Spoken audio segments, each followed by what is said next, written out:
کہ موت سے جب مٹ چکے گا میری ہستی کا نشان تو یادگاریں تازہ ہوں گی میری اس تاریخ سے۔ میں نے جب یہ صحافت اپنائی نا جی تو اس وقت میں دینی تعلیم حاصل کر رہا تھا۔ السلام علیکم ناظرین، میں ہوں آپ کا میزبان عامر تقوی۔ آج ہم اسپیشل جو ہے ہمارے علاقے کی نامور شخصیت جو صحافت میں اپنا بہت بڑا مقام رکھتی ہیں، حافظ شریف اشرف صاحب کے پاس آئے ہیں، اور کچھ ایسی باتیں ہم آج اس موقع کا فائدہ اٹھاتے ہوئے ہم نے ایک پروگرام بنایا کہ آج کی جو ملاقات ہے ان کو ہم ریکارڈ کریں اور ان سے کچھ ایسی باتیں کریں جو بہت سارے لوگ نہیں جانتے ہیں۔ حافظ صاحب، جیسے کہ حافظ شریف اشرف صاحب ہمارے پورے قصور کی ایک نامور شخصیت ہیں، علمی لحاظ سے اور صحافتی لحاظ سے۔ حافظ صاحب کی جو خدمات ہیں صحافت میں کسی کے لیے بھی ڈھکی چھپی نہیں ہیں۔ انہوں نے اپنی صحافت میں جو خدمات دی ہیں ان کو کبھی بھی فراموش نہیں کیا جا سکتا۔ حافظ شریف اشرف کی جو صحافت میں خدمات ہیں وہ تقریباً نصف صدی سے زائد ہو چکی ہیں۔ کہتے ہیں کہ یہ 2-4 سال کی بات نہیں، یہ قصہ ہے نصف صدی کا۔ میرے ساتھ موجود ہیں اس وقت حافظ شریف اشرف صاحب۔ السلام علیکم حافظ صاحب۔ وعلیکم السلام ورحمۃ اللہ وبرکاتہ۔ حافظ صاحب، سب سے پہلے تو آپ بتائیں کہ آپ کی طبیعت کیسی ہے؟ الحمدللہ بہتر ہے جی، ماشاء اللہ۔ اچھا حافظ صاحب، آج آپ سے اسپیشل ہم ملاقات کرنے کے لیے آئے ہیں، تو میں آپ سے یہ پوچھنا چاہوں گا کہ آپ نے اپنی صحافت کا آغاز کب کیا؟ 1970 میں آغاز کیا جی، نوائے وقت سے۔ بعد ازاں روزنامہ مغربی پاکستان، روزنامہ جمہور، روزنامہ جاوداں، روزنامہ مشرق اور روزنامہ امروز میں بھی کام کرتا رہا۔ پھر ایک زندگی رسالہ ہے، اس میں بھی میں کئی سال کام کرتا رہا۔ ضلع قصور کے حوالے سے میرے مضامین چھپتے سے، قصور کے عنوان سے۔ اچھا حافظ صاحب، کچھ چیزیں ایسی ہوتی ہیں بندہ بائی برتھ ہوتا ہے، یہ صحافت میں آپ کا آنا یہ ایک آپ کا کوئی پیشن تھا یا کوئی اتفاق سے کوئی ایسا وہ بنا کہ آپ صحافت میں؟ چونکہ چودھری قدرت اللہ صاحب جو آج کل روزنامہ پاکستان میں کالم لکھتے ہیں وہ میرے دوست تھے، ان کی وساست سے میں نوائے وقت میں آیا۔ بعد میں جنگ میں بھی ان کی وساست سے آیا۔ آج کل وہ روزنامہ پاکستان میں، اللہ ان کو خوش رکھے، خیر و عافیت سے رکھے۔ اچھا آپ یہ بتائیں کہ آپ نے نوائے وقت میں کتنا سا کام کیا اور جنگ میں آپ کتنے سال سے ان سے منسلک ہیں؟ نوائے وقت میں نے 70 سے شروع کیا ہے اور 84 میں جنگ سے آغاز کیا، 1984 میں۔ آج تک میں جنگ سے ہی وابستہ ہوں۔ ماشاء اللہ، نو ڈاؤٹ کہ آپ کی جنگ کے لیے بڑی لمبی چوڑی خدمات ہے۔ اچھا وہ صاحب، مجھے یہ بتائیں کہ آپ صحافت کے بعد پھر ضرورت ہوتی ہے ایک باقاعدہ ایک تنظیم کی اور ایک پریس کلب کی، تو یہ بھی کریڈٹ آپ کو جاتا ہے کہ جو چونیا کا جو پریس کلب ہے اس کی بنیاد آپ نے رکھی، وہ یہ کیسے ہوا اور اس چیز کی ضرورت کیسے محسوس کی آپ نے؟ ہم نے ورک کیا پورا، یعنی سہیوال میں، اوکاڑا میں، رائے گڑھ میں، قصور میں ورک کر کے اپنے دوستوں صحافیوں کو قائل کیا اور ایک تنظیم بنائی، انجمن صحافیاں لاہور و سہیوال۔ لاہور و سہیوال، اور اس وقت اس وقت اوکاڑا ضلع نہیں تھا، نہ قصور ضلع تھا۔ تو یہ تنظیم ہم نے بنائی جس میں دیپال پور کے لوگ شامل تھے، اوکاڑا کے شامل تھے، سہیوال سے چودھری اسماعیل صاحب سن نوائے وقت دے یعنی ایڈیٹر سن، رپورٹر۔ تو وہ ہماری میٹنگ باقاعدہ ہر مہینے ہوتی تھی۔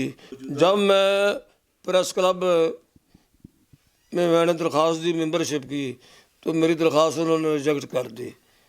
اچھا، درخواست کہاں دی تھی آپ نے؟ چونیا ہی اچھا، درخواست دی۔ اس وقت صدر تھے صابر نظامی، انہوں نے میری داڑھی تھوڑی دیکھی اور لباس دے کے مولوی آدمی، انہوں نے درخواست ریجیکٹ کرتی۔ اس وقت آپ کے پاس کون سا ادارہ تھا؟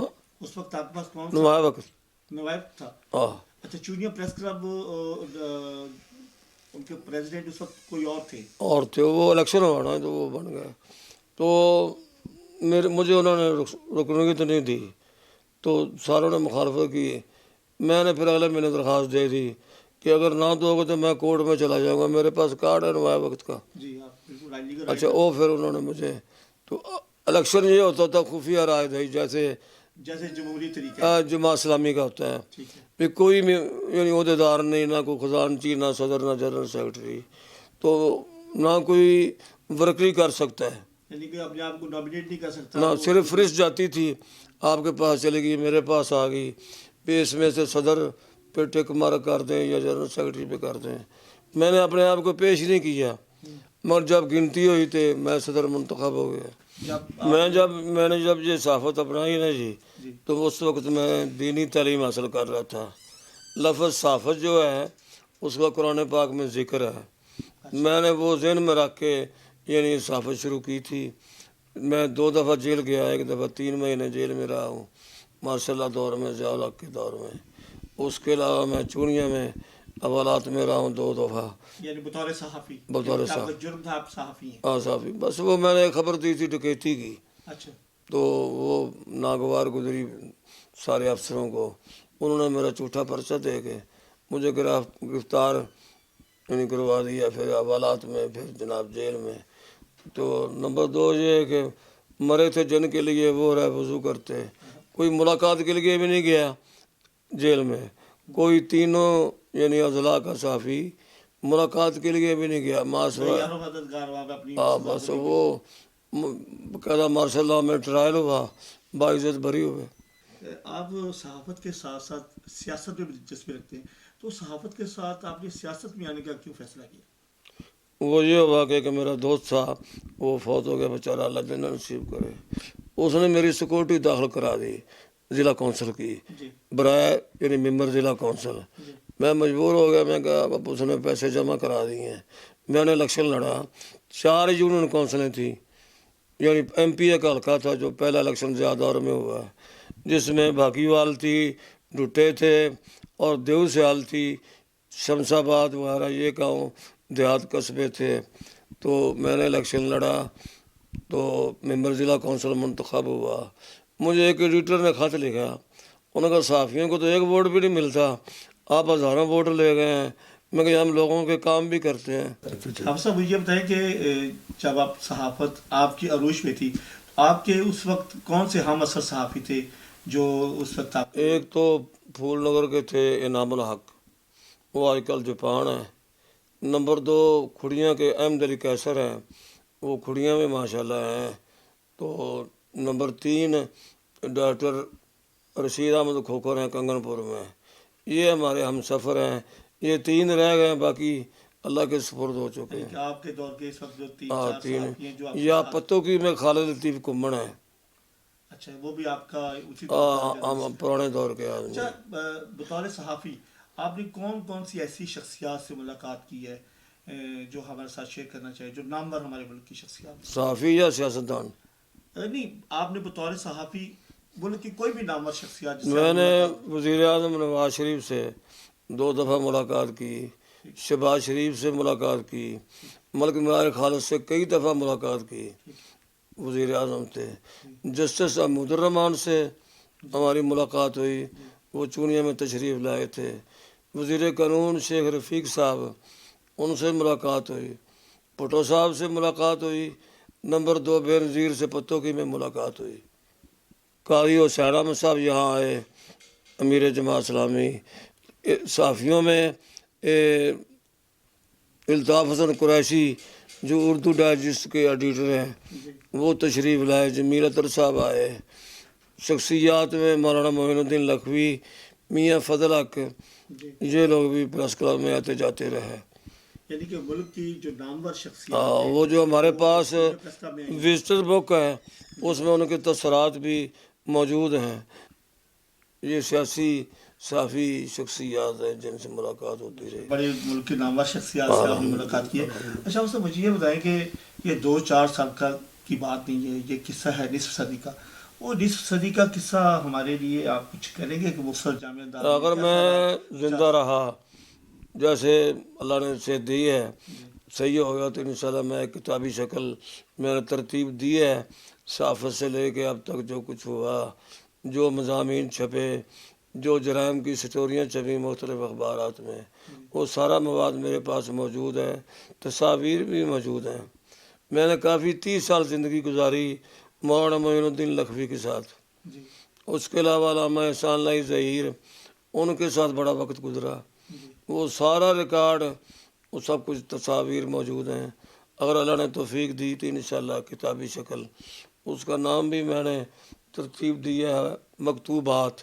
جی وہ ایک عربی کا شاعر کہتا ہے کہ یروح الخط فی الکرداس دہرن کاتبہ رمیم فی الترابی، کہ موت سے جب مٹ چکے گا میری ہستی کا نشان تو یادگاریں تازہ ہوں گی میری اس تاریخ سے۔ انشاءاللہ ان کو قلم بند کریں گے اور اللہ نے توفیق دی۔ شاہ صاحب، آپ نے صحافت میں 5 دہائیں آپ نے اس میں دیکھی ہیں، گزار دی۔ تو اس وقت کی صحافت اور آج کی صحافت کیا اختلاف ہے؟ میں آپ کو ایک واقعہ بتاتا ہوں کہ ہمارے ایک دوست سے چھانگا مانگا کے ملک عبد الجبار، جی اس کو ایک ڈی ایف او نے، جنگلات کا جو ڈی ایف او تھا، اس نے ایک ڈنڈا مارا تو یہاں سے ہاتھ توڑ دیے۔ ہم نے اس کا پرچہ کروایا راوی روڈ تھانے جا کے، جی اس ڈی ایف او کا پرچہ کرانے کے بعد پھر صلح کی کوشش شروع ہو گئی۔ چھانگا مانگا میں اجلاس ہوتے رہے ریسٹ ہاؤس میں۔ اخیر مجھے انہوں نے کہا کہ ہم 30,000 روپے دیتے ہیں، اس دور میں آج سے 40 سال پہلے، جی تو ہماری صلاح کروا دو۔ میں نے کہا جی پیسہ آپ نے نہیں لینا، تو باتیں سنتے ہیں کون سچا ہے کون جھوٹا ہے۔ وہ ڈی ایف او جھوٹا ثابت ہوا، اس نے معافی مانگ لیا، ہم نے اللہ کی رضا سے اس کو معاف کر۔ اس وقت دین ایمان پیسہ نہیں تھا، اب دین ایمان پیسہ ہے جی کہ لوگ آ کے بلیک میل کرتے ہیں یا پیسے لے کے جناب خبر جڑی چھپا دی یا اپنا جڑا روک دی۔ یا ایک خبر میں نے بھیج دی تو بعد میں ایس ایچ او کو پتہ چلا، وہ آ کے میرے قدموں میں بیٹھ گیا کہ یہ خبر رکوا دے۔ میں کہ نہیں، اب چلی گئی، اب نہیں واپس آ سکتی۔ تو اب یہ سلسلہ ہے کہ ایک صحافی جو خبر لگاتا کسی کے خلاف، دوسرا جو اگلے دن تردید کر دیتا، وہ بھی ساری اہمیت ختم ہو جاتی پھر گروپ بندی۔ اس وقت یہ تھا کہ اگر کوئی صحافی کسی کی کوئی شکایت ہے، وہ پریس کلب میں آئے اور اپنا پوری سٹوری سنائے، بھی یہ ہوا وہ ہوا، تو فیصلہ وہاں ہوگا۔ تو نمبر 2 ایک اگر کسی افسر کے خلاف شکایت ہے، اس کو اجلاس میں بلایا جائے، اس کو سنا جائے کہ کیا یہ سچا ہے یا جھوٹا ہے۔ اب یہ روایت ختم ہو گئی۔ اچھا صاحب، آپ نے بہت پہلے اس کی صحافت کا آغاز کیا اور پریس کلب کی بنیاد رکھی، لیکن بدقسمتی سے اس وقت جو ہے پوری تحصیل میں کوئی باقاعدہ سرکاری پریس کلب بن پریس گئی ہے۔ کلب نہیں ہے۔ آپ اس کے لیے کیا کہتے ہیں؟ میں نے بڑی کوشش کی، میں وزیر اعظم کو ملا، نواز شریف کو، چھانگا مانگا میں، جی جو کہتے ہیں نا جنگل میں مور ناچا کس نے دیکھا، وہ سارا مور میں نے دیکھا ہے۔ میں اجلاس میں شامل تھا خفیہ طور پہ، جی میں پیچھے بیٹھا رہا، ایم پی حضرات کی باتیں سنتا رہا، میاں صاحب کی تقریر میں نے سنی، اور وہ خبر میں نے شیئر کی کسی اور صحافی کو، وہ خبر ملی نہیں۔ اس خبر کا کیا اثرات تھے؟ خبر وہ ان سے قرآن مجید اٹھوائے تھے میاں صاحب نے چھانگا مانگا میں کہ تمہیں میرا ساتھ نہیں چھوڑنا، ٹھیک ہو؟ یہ خبر تھی۔ لاہور سے کوئی صحافی آیا نہیں تھا، یہاں سے چونیا سے کسی کو اجازت نہیں ملی تھی۔ میں نے ہی تلاوت کی تھی جی ایم سکندر کے کہنے پر، ڈی سی کے، میں نے نعت پڑھی تھی۔ اچھا، یعنی کہ آپ خصوصی طور پہ انوائٹ تھے؟ میں نے یعنی اس کے لیے اسپیشل لباس بنوایا، یعنی قائد اعظم کی جناب کیپ، شلوار قمیض واسکوٹ جناب یہ لاہور سے بنوا کر لایا۔ جی ایم سکندر نے مجھے کہا کہ آپ کو ایسا لباس پہننا چاہیے۔ اچھا اچھا پھر میاں صاحب کے وہ بیٹھے تھے کرسی پہ، ہم نے کھڑے ہو کے تلاوت کی اور نعت پڑھی۔ ماشاء اللہ۔ اچھا حافظ صاحب، ہم جیسے جو طالب علم ہیں صحافت میں، تو ان کے لیے کوئی پیغام دینا چاہیں تاکہ ہم جو ہے بہترین انداز سے اپنی صحافت کریں؟ اور گزارش یہ ہے کہ صحافت ایک مقدس پیشہ ہے، جی تو اس میں اپنی عزت جڑی وہ بچانی چاہیے، اور صحافت کی بھی بچانی چاہیے۔ خواہ میری اولاد ہو، ساری اولاد ہی میری سے نہ کسی سے دشمنی ہے نہ کسی سے نفرت ہے۔ اور کئی دوست میرے پاس آئے ہیں، جی استاد جی آپ ناراض ہیں، میں کسی سے الحمدللہ ناراض نہیں ہوں، سب میرے بیٹے ہیں، مگر ان کو مل جل کے متفق اور متحد رہنا چاہیے۔ نمبر 2 صحافتی اصول اپنانے چاہیے، صحافت کی کتابیں پڑھنی چاہیے۔ بھی صحافت کیا ہے؟ صحافت کا نام بھی صحیح نہیں آتا، صحافت کہتے ہیں، صحافت عربی زبان کا لفظ ہے، صحیفہ سے نکلا ہوا ہے، صحیفے نازل ہوئے جناب ابراہیم علیہ الصلوۃ والسلام پر۔ تو میری گزارش یہ ہے کہ بزرگ ہونے کے ناطے کہ تمام صحافی جو ہیں وہ اس پیشہ کو مقدس سمجھیں، لالچی نہ بنیں۔ تو پیسے لے کے خبر روکنا یا شائع کرنا یہ نامناسب ہے۔ اپنی عزت جڑی اپنا وقار اس کو باہر رکھیں۔ جی بہت شکریہ حافظ صاحب۔ یہ تھے ہمارے ساتھ ہمارے علاقے کے نامور شخصیت جنہوں نے اپنی زندگی کے 50 سال جو ہیں صحافت میں خرچ کیے ہیں۔ ان کی جو گفتگو تھی یہ ہمارے تمام جو صحافت سے دلچسپی رکھنے والے لوگ ہیں اور صحافت کے طالب علم ہیں ان کو ان کی گفتگو سے سیکھنا چاہیے۔ ان کو ایک نصیحت بھی دی ہے کہ صحافت جو ہے ایک شیوہ پیغمبری ہے، تو اس کے جو اصول و ضوابط ہیں اس کو ملحوظ خاطر رکھتے ہوئے اس مقدس پیشے کا خیال رکھنا چاہیے۔ اسی کے ساتھ اپنی میزبان عامر تقوی کو اجازت دیں، پھر ملیں گے ایک نئی اور ایک اور شخصیت کے ساتھ۔ تب تک اللہ حافظ۔